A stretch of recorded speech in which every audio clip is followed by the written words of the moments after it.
जो थी या क्या कुछ निकलकर सामने आता है। लेकिन फिलहाल की अगर बात की जाएगी, देखिए तस्वीर आप देख लीजिए, राम गोपाल यादव जी प्रोफेसर साहब इस समय निकल चुके हैं। मतदान उन्होंने अपना कर दिया है और मतदान करने के बाद वो बाहर आए हैं और यहीं हम आपकी बात कराने की कोशिश करेंगे और उनसे जानने की कोशिश करेंगे। जब वो आएंगे तो हम आगे बढ़ेंगे और आगे बढ़ के उनसे ये जानने की कोशिश करेंगे कि कितने मार्जिन से, कितने वोटों से आखिर वो समाजवादी पार्टी की जीत की बात कहते हुए नजर आते हैं। सबसे एक बार बात कर लेते हैं, नजर जानने की कोशिश करेंगे।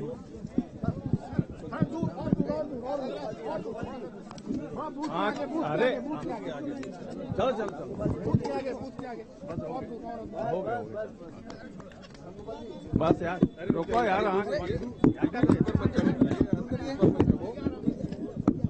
अरे यार सबसे बात हो जाएगी, क्यों कर रही गड़बड़ी। सर कितने वोटों से जीत मानना चाहिए?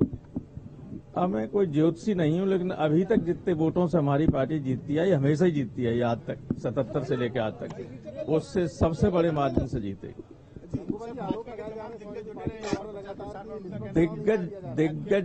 दिग्गज जीरो, यहाँ कुछ नहीं। केवल अब चुनाव जनता और पुलिस प्रशासन के बीच हो रहा है, वो भी मैनपुरी में, इटावा में नहीं। इटावा में सब ठीक। जब प्रशासन, पुलिस अधिकारी ड्यूटियों में हेरफेर कर रहे हैं, प्रशासन के अधिकारी, चुनाव आयोग का ये आदेश था कि रैंडमाइज करके ड्यूटी लगाई जाएंगी और मेरे पास उसकी कॉपी थी, मैंने जब रिप्रेजेंटेशन दिया था उस पर स्पष्ट निर्देश था, रैंडमाइज करके ड्यूटी लगी, कंप्यूटराइज करके। लेकिन जब पोलिंग पर आ गए, पोलिंग पार्टियां बन गई, आ गई सब मंडी में, मैनपुरी में, तब उसमें लगभग 2000 कर्मचारियों को रोक के रिजर्व में इसलिए कर दिया गया कि उनके नाम के आगे यादव लिखा हुआ था। तो सब चुनाव आयोग के निर्देशों का उल्लंघन है सारा चुनाव में। लेकिन ये भूल जाते हैं कि समाजवादी पार्टी को सिर्फ यादव ही वोट नहीं देता है, सारी जातियां वोट देती हैं। और अब की तो कोई ऐसी वोट जात नहीं है जो वोट न मिल रहा। जो कभी नहीं वोट देते थे वो भी वोट दे रहे हैं। क्या अब तो जनता निराकरण कर देगी इसका, अब क्या जाए हम। चुनाव हो गया, जनता दे रही वोट समाजवादी पार्टी। देखिए अभी मुझे 8 जगह मिली है विधानसभा मैनपुरी में, बूथ संख्या 141, 142, 143, 144, 145, 146 और एक इस पे एजेंट नहीं बनने दे रहे थे। मुश्किल से आरओ से हमारी बात हुई, अब मैं पता करूंगा बने कि नहीं बने। इसी तरह पावर हाउस जो है मैनपुरी का, उसमें बीजेपी के गुंडे शराब पी के आ गए, हमारे एजेंट को बाहर कर दिया। पुलिस और प्रशासन कोई उसमें मदद नहीं कर रहा है। करहल में भटवा एक पोलिंग स्टेशन है, उसमें बीजेपी का पूर्व जिलाध्यक्ष है, वो हमारा एजेंट नहीं बनने दे रहा है। उसकी शिकायत मैंने ऑब्जर्वर, इलेक्शन कमीशन, आरओ सबको की है। थोड़ी देर में उसको पूछूंगा क्या होता है। सर रामपुर से भी ऐसी शिकायतें सामने आ रही है, मतदाताओं को धमकाया जा रहा है। रामपुर में तो वोट ही नहीं डालने देते हैं, कल से ही वहां मारना पीटना शुरू कर दिया था। रामपुर में एसएसपी वो है जिसको मेरी शिकायत पर 22 के चुनाव में फिरोजाबाद से 1 घंटे में हटा दिया गया था। हमेशा ये रहा है कि जो व्यक्ति हटा दिया जाता है इलेक्शन कमीशन के जरिए चुनाव में, उसको आगे कभी इलेक्शन ड्यूटी पर नहीं रखा जा सकता। लेकिन ये एसएसपी पिछले चुनाव में भी वहां था और अब भी वहां है। तो जब कोई सुनने वाला नहीं है तो फिर जनता तो जनार्दन होती है, आखिरी तो उसी के हाथ में होता है। और मैंने कहा है लोगों से कि जो गड़बड़ी कर रहे हो, अगर तुम्हें बचा लेंगे मुख्यमंत्री, तुम्हें बचा लेंगे अधिकारी और सुपीरियर अधिकारी, कुछ नहीं करेंगे। लेकिन जो ईश्वरीय दंड होता है उससे ये पापी कभी बच नहीं सकती। आप देख लेना।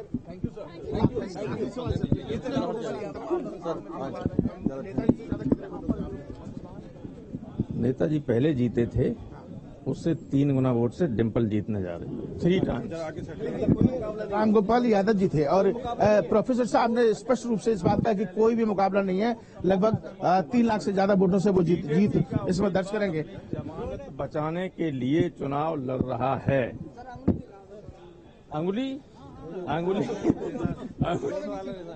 देखिए, अंगुली देखिए।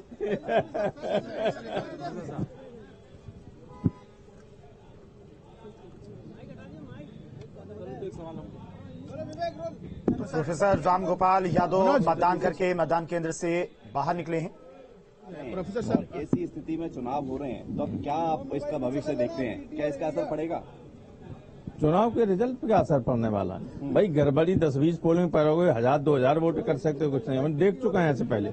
इससे ज्यादा भी एक बार विजय शंकर पांडे और एसएन सिंह ने की थी 91 में नेताजी के चुनाव में, तो हमेशा से ज्यादा वोट जीते थे। हमारे बड़े भाइयों को, नेताजी के बड़े रतन सिंह और मेरे बड़े भाई अतर सिंह, दोनों को यहां से घर से नल के पास बैठे हुए थे, हथकड़ी डाल के ले गए थे 107-16 में। ऐसा तो अब की नहीं हुआ है। और इटावा जिला प्रशासन अभी तक पूरी तरह से मुझे निष्पक्ष लग रहा है। मैं जिला प्रशासन इटावा को इसके लिए बधाई देना चाहूंगा। विरासत कौन संभालेगा अभी?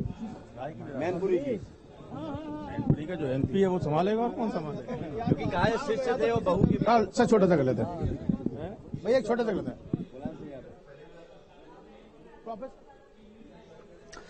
अनुराग और हिमांशु भी कम शब्दों में आपसे कितने वोटों से आप मानते हैं कि इस समय आपकी जीत होगी और भाजपा को परास्त करेंगे? हम 3 लाख से ज्यादा वोट से जीते हैं। जी, और सर इस बार क्या लग रहा है आपको कि भारतीय जनता पार्टी ने ताकत झोंकी है, तमाम दिग्गज यहाँ पहुंचे थे? ताकत क्या है?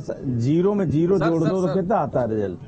0 + 0 = 0।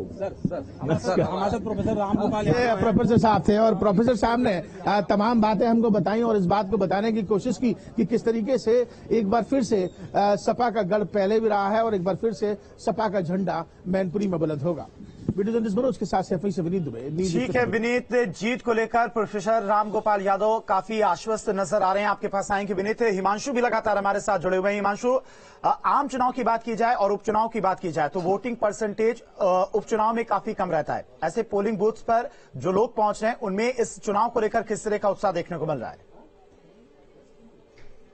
बिल्कुल, देखिए पहले मैं आपको खतौली में जो फरवरी के अंदर चुनाव हुए थे उसका पोलिंग परसेंटेज बता दूं। 69% मतदान यहां पर हुआ था, रिकॉर्ड मतदान हुआ था। और उपचुनाव में शाम 6 बजे तक कितने प्रतिशत मतदान होता है ये देखना होगा और उसी पर काफी हद तक जीत और हार डिपेंड भी करती है। जितना ज्यादा अच्छा पोलिंग प्रतिशत होता है उतना जो पार्टी के फेवर में जाता है, जो भी पार्टी होती है, जो सत्तारूढ़ी पार्टी होती है। तो ऐसे में देखना होगा कितने प्रतिशत मतदान होगा। लेकिन सुबह से जो रुझान हम देख रहे हैं, 7 बजे से लगातार जो मतदाता मतदान केंद्रों पर पहुंच रहे हैं, सभी जगह पर लंबी लाइनें लगी हुई हैं। जिस केंद्र पर इस समय हम मौजूद हैं, ये अगर हम दिखाएं तो अभी बाहर हम मौजूद हैं और अंदर 4 बूथ हैं। चारों ही बूथों पर लंबी कतारें लगी हुई हैं और यहाँ पर पर्ची लेने के लिए भी लोग, आप देख सकते हैं, लगातार टूट नहीं रहे हैं, लगातार अपनी पर्ची यहां पर ले रहे हैं जिनके घर पर पर्ची नहीं पहुंची है। तो वोट का अधिकार जो उनका है उसका इस्तेमाल कर रहे हैं लोग। वोट डालने के लिए भी लगातार यहां पर आ रहे हैं। तो खासा उत्साह देखने को मिल रहा है क्योंकि यहां पर साख की लड़ाई है। जैसे मैंने आपको पहले बताया, आन बान शान तो है ही, लेकिन साख, उसकी वजह है कि खतौली मुजफ्फरनगर की जो विधानसभा है इसको गढ़ माना जाता है, जाटलैंड कहते हैं, और आरएलडी का गढ़ माना जाता है। और इस गढ़ में खतौली के अंदर जो पहले चुनाव हुए थे उसमें बीजेपी ने जीत दर्ज की थी। 6 में से 2 सीटों पर ही बीजेपी रही थी। तो बीजेपी चाहेगी कि एक बार फिर से यहां पर दोबारा से कमल खिले और उसके लिए पूर्ण कोशिश भी की गई आखिरी वक्त तक। आप देखिए बढ़ चढ़कर जो मतदाता है वो लगातार आ रहे हैं अपने मताधिकार का इस्तेमाल करने के लिए। बच्चे, बुजुर्ग, नौजवान, तमाम जो लोग हैं वो सुबह दिल निकलते ही अपने मताधिकार का इस्तेमाल करते हुए जा रहे हैं। और जो अधिकारी हैं वो भी बूथ और सेंटर्स पर पहुंचकर व्यवस्थाओं का जायजा ले रहे हैं। किसी तरह की कोई अव्यवस्था ना हो, किसी बूथ से कोई शिकायत आ रही तो फौरन वहां पर पहुंचने के लिए जो रैपिड टीम है वो यहां पर अलर्ट रखी गई है। 2000 से ज्यादा सुरक्षाकर्मी सुरक्षा के अंदर लिए तैनात किए गए हैं। तो ऐसे में मेन बात यही कि कितना परसेंटेज होता है पोलिंग का, ये डिपेंड करेगा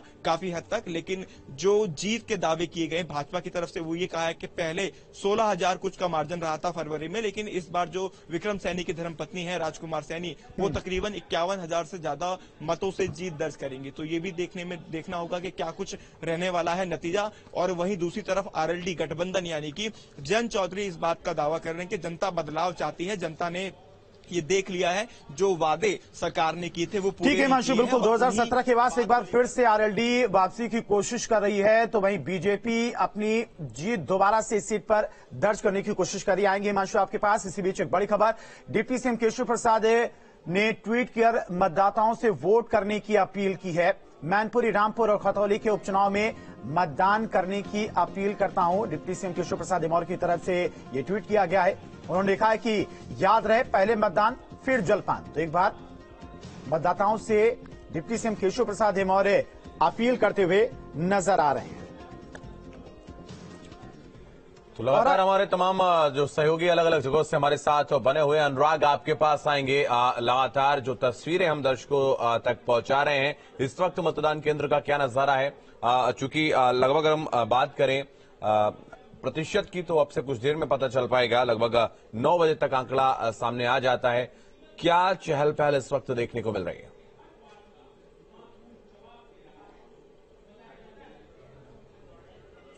हाँ बिल्कुल, क्योंकि हम लोग इस समय जो धौलपुर वाले मतदान केंद्र पे हैं और यहीं पे जो बीजेपी के प्रत्याशी हैं रघुराज शाक्य, वो अपना वोट कास्ट करने के लिए थोड़ी देर में आएंगे। सबसे पहले तो हम आपको दिखा देते हैं कि हमारे दाहिने तरफ आप देख सकते हैं कि बहुत ही कड़ी सुरक्षा व्यवस्था है। यहाँ पे काफी फोर्स भी लगी हुई है और काफी शांतिपूर्ण ढंग से मतदान चल रहा है। और इसके अलावा सबसे पहले हमारे पीछे आप देख सकते हैं कि पूरी लाइन लगी हुई है मतदाताओं की, और यहाँ पर मतदाता लाइन में लगे हुए हैं और गांव का पूरा इलाका है। लेकिन उसके बावजूद यहाँ सुबह 7 बजे से ही मतदाता यहाँ पर आ गए थे। और आप देख सकते हैं कि महिलाएं भी यहाँ पे मौजूद हैं, पुरुष भी मौजूद हैं और पूरे शांतिपूर्ण ढंग से यहाँ पे मतदान चल रहा है। क्योंकि अगर मैनपुरी की बात करें तो सबसे ज्यादा महत्वपूर्ण ये सीट है, इसी पे सबसे ज्यादा सबकी नजर है। और लगातार ये बात कही जा रही है कि ये सपा का गढ़ भी रहा है। लेकिन यहाँ पर जो हमने लोगों से बात करी तो उनका एक भी दिलचस्प बात उन्होंने और भी कही कि गढ़ तो कभी कांग्रेस का अमेठी भी रहा करता था, तो अगर ध्वस्त होने की बात होती है तो किसी भी तरह ध्वस्त हो सकता है। और दूसरी तरफ ये भी बात कही जा रही है